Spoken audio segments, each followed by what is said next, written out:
Good evening, I'm Alan Sinclair, and we start tonight with another twist in the saga of the controversial barge for asylum seekers in Dorset.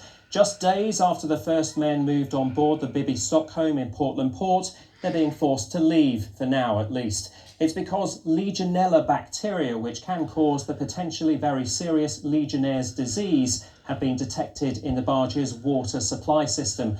Michelle Cross has been closely following developments and is live in Dorset again for us this evening. Michelle.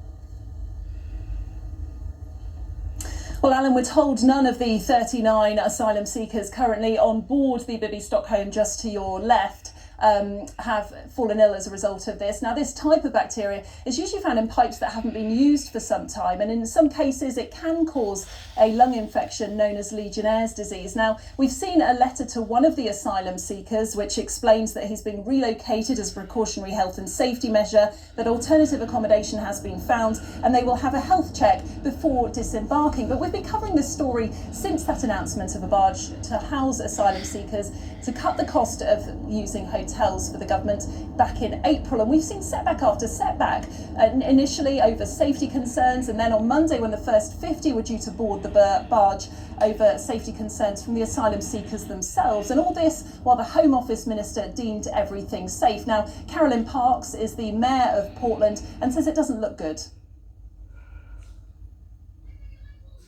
You couldn't make it up, could you? It's shocking. It's absolutely shocking.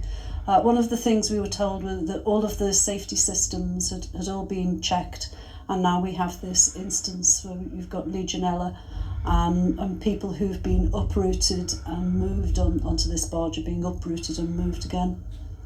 And in terms of it comes in the week that you've launched your own judicial review, haven't you? Yeah, I've done that as a private individual, not as Mayor of Portland.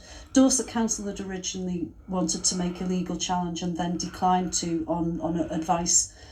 Portland Town Council has no statutory authority and doesn't have the money to mount this sort of review, so I'm doing it on my own, and it's on the basis of planning. That really the government have circumvented the planning laws by going through the back door with Portland Port.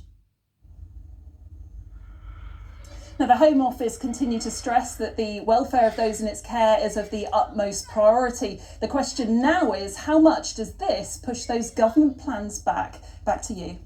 Michelle Cross, thank you. Next night, and you may have seen